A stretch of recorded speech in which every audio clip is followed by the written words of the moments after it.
الدكتور عمر شلايل سفير دولة فلسطين السابق لدى الجمهورية السودانية والباحث والمفكر الفلسطيني، وعد من لا يملك لمن لا يستحق. لو تحدثنا عن هذا الوعد في ذكراه 99. بسم الله الرحمن الرحيم. هو الدور البريطاني كان هو الفاعل المحرك من الألف إلى الياء في ضياع فلسطين. يعني في البدايات الأولى هؤلاء البريطانيون ومعظمهم بروتستانت، والبروتستانت هؤلاء هم الصهيونية المسيحية الذين يعتبرون أن كتابهم الأول هو التوراة. في 1649 خاطبوا، وفي 1695 خاطبوا الملوك بأنهم بدهم دولة يهودية في فلسطين. طبعا احنا في فلسطين من 1000 قبل الميلاد، وداود وسليمان أجوا في 1000 قبل الميلاد، يعني قبلهم الشعب الفلسطيني ساكن في هذه الأرض ب3000 سنة، بدر عليهم يعني عبن. ثم بدأوا كبارهم يكتبون كتب عن اليهود وكيف إقامة الدولة اليهودية في فلسطين، والتوراة وفلسطين، واليهود ودورهم مع الاقتصاد البريطاني، وهكذا وهكذا وهكذا. ثم بدأ العمل الرسمي، وهو من أخطر ما يكون. العمل الرسمي بدأ وكان سبقه جمعيات أيضا قبل العمل الرسمي، جمعيات مسيحية تقوم بمسح أرض فلسطين، بمسح القدس، بعمل كل ما يتطلب من دراسة لفلسطين من الألف إلى الياء. قامت فيه كلها ضباط كبار وشخصيات كبيرة. وفي فلسطين في بعض الشخصيات زارتها 7 مرات لفلسطين لتقوم بدورها في مسح فلسطين، وفي مسح القدس، في المياه، في التضاريس تاعتها، في كل شيء. أجا بالمرستون رئيس الوزراء، كان أكبر رئيس وزراء شوفيني في تاريخ بريطانيا، وكان مصمم على فلسطين. فبعت يوم 11/8/1840، أي قبل وعد بلفور ب77 سنة، قبل أن يوجد وعد بلفور 77 سنة و3 أشهر و9 أيام، بعت له سفيره في اسطنبول، قال له والله اليهود لهم رغبة يروحوا على فلسطين، يا ريت في المذكرة الثانية يا ريت تشوف الباب العالي السلطان انه يسمح لهؤلاء، لانه عندي الكنائس كلها تطالب الباب العالي بانه يسمح لليهود بالسكنة في فلسطين.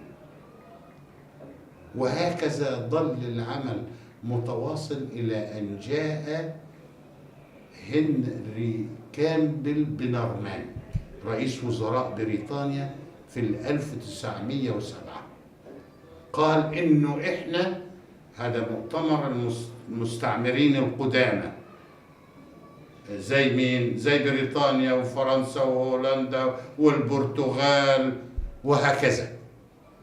قالوا والله إحنا خايفين من منطقة الشرق الأوسط هذه اللي في الزاوية الجنوبية الشرقية منها في المنطقة العربية هذه، في يوم من الأيام كانت دولة عظمى.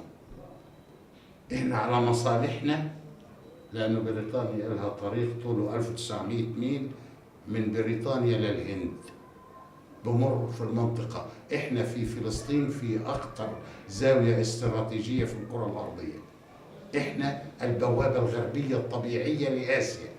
إحنا على هذا الجسر اللي بيفصل الجناح الآسيوي للأمة العربية عن الجناح الإفريقي للأمة العربية. قالوا في فلسطين هذه بدنا نعمل حاجز بشري. كيف الحاجز البشري؟ تتعاون فيه كل أوروبا، لكل يهود العالم تدفعهم دفعا، واليهود لسه مش دارين شيء. هم هدلك بيخططوا لعمل هذا الحاجز البشري في فلسطين، لأنه هو بيبقى أهم نقطة على الطريق اللي طوله 1900 ميل للهند، درة المستعمرات البريطانية. توظف هذه الدولة وإيش كمان، ويبقي حالة التخلف على باقي المنطقة. بل بعد 10 سنين راحوا جابوا سايكس بيكو اللي مر علينا، تقسيم المنطقة لتكون هذا الحاجز البشري اللي هو إسرائيل، هذا الحاجز البشري أقوى منهم جميعا، ويبقي حالة التخلف ويبقي حالة التشرذم والتمزق، ويقتل الأماني والمعاني، لأنه هذه منطقة تتكلم لغة واحدة وبتحكي تعتقد بعقيدة واحدة وتسكن على جغرافيا واحدة ولها أماني واحدة، ويعني تقريبا من عرق واحد. قسموها وحطوا الإسفين هذا في البوابة الغربية مطرح فلسطين. هذا اسمه مؤتمر هنري كامبل بنرمان، هذا في 1907. ثم قررت بريطانيا لما صارت الحرب العالمية الأولى، قررت الحرب على فلسطين، دخلت النقب يوم 31 أكتوبر 1917. لسه وعد بلفور ما طلعش. الجيش البريطاني خش يوم 12 1917 القدس. الجيش البريطاني قعد شهرين في الطريق. الليمبي دخل يوم 11/12 يوم الثلاث من باب الخليل، وقال أعلن هزيمة تركيا، اللي تركيا وقعت في 1920 مع الإنجليز بعد هزيمتها اتفاقية سيفر في 10/8/1920 تقول أن على الدولة المنتدبة على فلسطين أن تطبق وعد بلفور. قالوا الإنجليز إحنا والله بدنا نسوق وعد بلفور دوليا، هذا وعد بلفور بيننا وبين اليهود بيظبطش، بدنا العرب يقولوا نعم عشان نقدر نسوقه. فجابوا فيصل بن الشريف حسين مع وايزمان الزعيم الأكبر للصهيونية، وعملوا اتفاقية فيصل وايزمان من 8 بنود في 3/1/1919. نمرة 3 الاتفاقية أنهم يوافقون على وعد بلفور وتحقيق أغراضه. نمرة البند الرابع فيها أنهم يقبلوا هجرة صهيونية واسعة إلى فلسطين. لما سألوا الأمير في مؤتمر باريس تاع رسم الخرائط الجديدة واعتماد هيكل الانتداب البريطاني، قالوا له هدول اليهود بيقولوا أن لهم حقا تاريخيا في فلسطين، وهؤلاء بيقولوا إنهم أول من قدس المدينة، وهؤلاء يقولوا أنهم يريدوا إقامة دولة يهودية في فلسطين وأنهم قومية. قالوا الله هذه مطالب عادلة، هذه مطالب عادلة. وفي بلاد الشام متسع للفريقين، وأن الحركة الصهيونية حركة قومية مثل الحركة العربية، ليست حركة استعمارية. شوف في 19 الموافقة على بعته هوغرت للشريف حسين، قالوا له اسمع هذا ايه في 18 في شهر 3، قالوا له اسمع أن بريطانيا جادة في عودة اليهود إلى فلسطين. يعني إياك حركة تعملها ضد ثم بدأت قالت إيش المطلوب؟ يبقى أروح أرسم خريطة فلسطين أقتطعها من السياق الإمبراطوري. طول عمرها فلسطين في السياق الإمبراطوري، طول عمرها تاريخ كله. أجت في 1/9/1922 بمرسوم بريطاني حددت حدود فلسطين اللي احنا بنسميها الآن الحدود التاريخية. هيها من هنا هيك ومن هنا هيك ومن هنا هيك. بتمشي مع البحر حوالي 280 كيلو، مع البر حوالي 700 كيلو، طولها من فوق لتحت 360 كيلو، وحدودها مع سوريا كيت، ومع لبنان كيت، ومع مصر كيت، ومع الأردن كيت. قالت كمان أنا بدي بدي الأمم المتحدة تقر بي أني أنا منتدب تصدق على انتدابي لفلسطين. وارتكبت جريمتها بأنه كان المفروض عند تقسيم فلسطين أن يتم استفتاء الشعب الفلسطيني اللي كنا إحنا 91% ويقول علينا وعد بلفور الأقليات أو الطوائف الغير يهودية. إحنا 91% اسمنا الطوائف غير اليهودية، بينما الطائفة اليهودية وهم ليسوا قومية قال عليهم وعد بلفور الشعب اليهودي.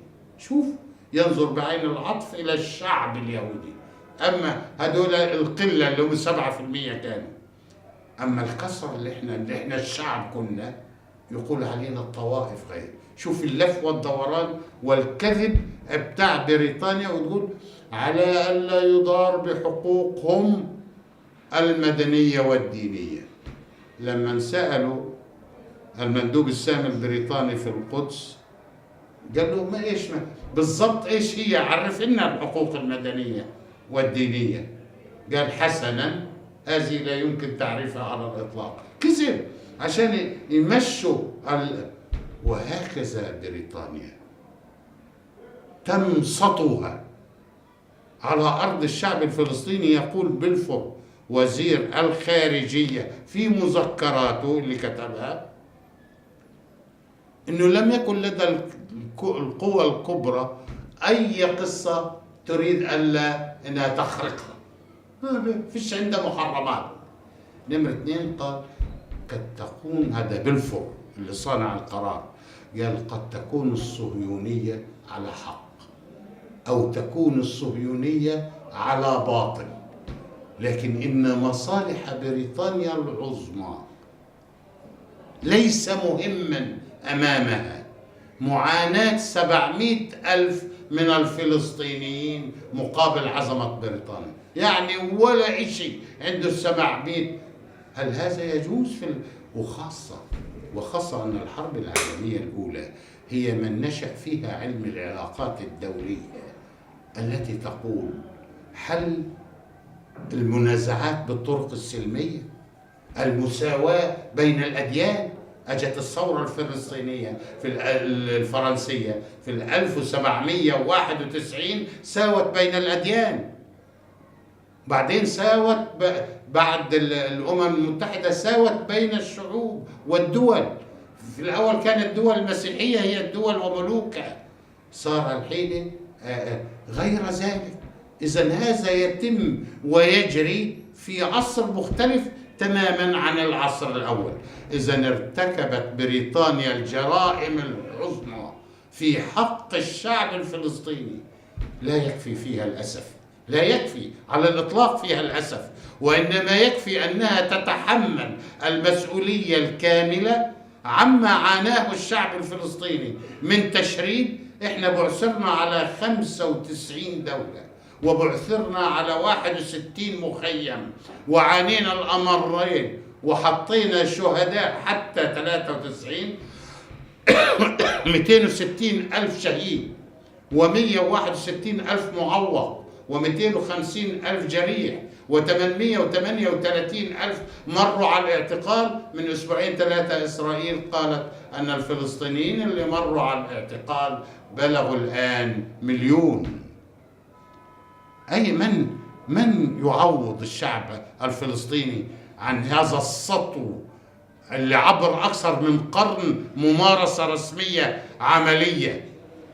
إنها بريطانيا اللي يجب أن يصطف إلى جانبنا، شعبنا كله، أمتنا العربية، أمتنا الإسلامية، كل أحرار العالم، كل من عنده ضمير على هذا الفعل البريطاني الشائن اللي اقتلع شعب من أرضه. أيوة تفضل. طيب دكتور، ولكن الحقوق لا تسقط بالتقادم، والثورة الفلسطينية اندلعت من أجل حق الشعب الفلسطيني وانتزاع الحق الفلسطيني حتى من الدول الغربية ومن الدول التي سطت على شعبنا الفلسطيني. الأخ الرئيس محمود عباس أبو مازن في مؤتمر اللي هو الأمم المتحدة طالب بريطانيا بالاعتذار عن هذا الوعد المشؤوم. ماذا تقولون بذلك؟ يعني لا شك إحنا الثورة الفلسطينية ماضية كانت وعملت 3 مراحل. المرحلة الأولى الهوية مشطوبة فلسطين، كانت شطبها بريطانيا 8 مرات في الحرب العالمية الأولى والثانية وما بعدهما. هذا الشطب الكامل للقضية الفلسطينية جعلها غير موجودة على الخريطة السياسية. فقال ياسر عرفات إنه أنا، وجربت الذكرى 12 تاعته، إنه الهوية غائبة، لازم نجيب الهوية. هذه الهوية الفلسطينية لا تأتي إلا بالكفاح المسلح. قالوا له بالبارودة المصلي هذه طور الكفاح المسلح 7 مرات إلى أن وصل إلى مدفعية رادارية. جاب الهوية في 74 وإذا ب 130 دولة في العالم تعترف بمنظمة التحرير. بعدها دخل المرحلة الثانية التفاوض أرقى، لأنه العالم اعترف فيك وقال لك أهلا وسهلا ونعم احنا كنا. ليش الهوية؟ انت قاتلت عشان يتساءل العالم، هذا الفلسطيني بيقاتل لماذا؟ بده يقولوا هذا لأنه اغتصبوا أرضه، الاستعمار أخذ أرضه وحولها لدولة يهودية، عشان هيك هذه أرضه، هذه اسمها الهوية. قال أبو عمار يبقى أجيب أنا الخيمة، منظمة التحرير. ليش أخ أبو عمار؟ قال حتى لا تأكل الغربة الطويلة الذاكرة الفلسطينية وتنسى. يبقى بدي خيمة أجمع فيها هذا الشعب الفلسطيني حتى تبقى الذاكرة الفلسطينية حية. والذي أبقى هذا طلع لنا في 74 جاب أبو عمار أخطر قرار في حياتنا، قرار 32/36 الذي يقول بحق تقرير المصير وحق إقامة الدولة وحق العودة. لأول مرة ليستكمل أبو مازن ويجيب لنا أحلى قرار يوم 29/11/2012، القرار رقم 19/67، دولة مراقب. ما احناش متنازع عليها.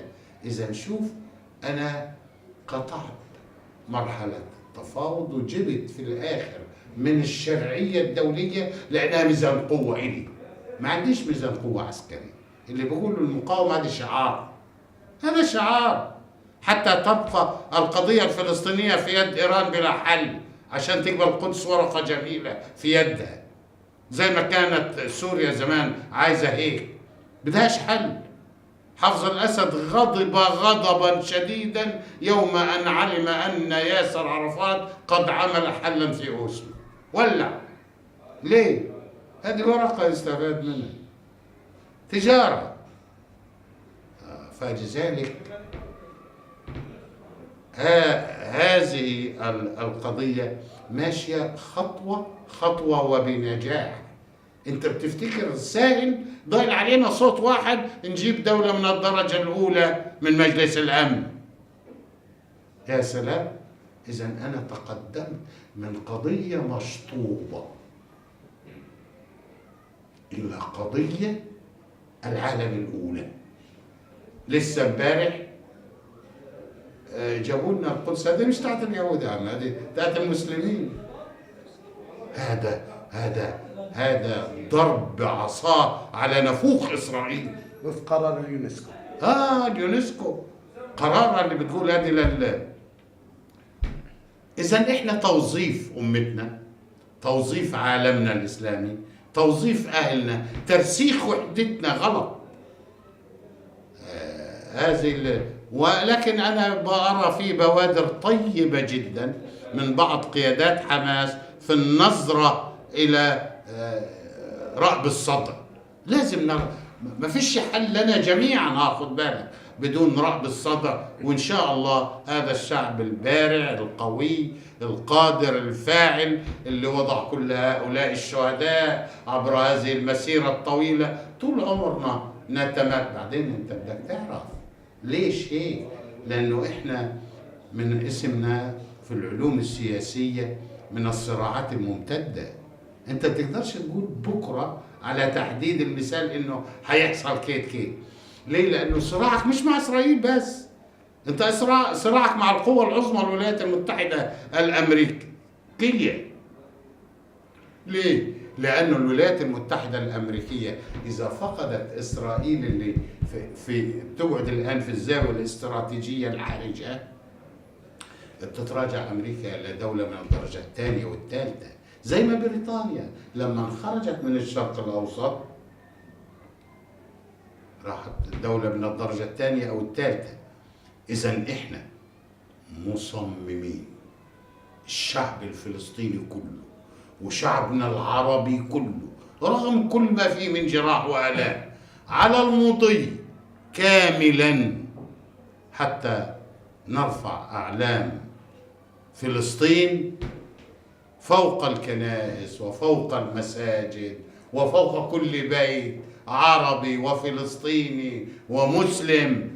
هذه قضية احنا منتصرين فيها لأن الله سبحانه وتعالى أكد ذلك في سورة الإسراء: وإذا جاء وعد الآخرة ليسوءوا وجوهكم وليدخلوا المسجد كما دخلوه أول مرة وليتبروا ما علوا تتبيرا.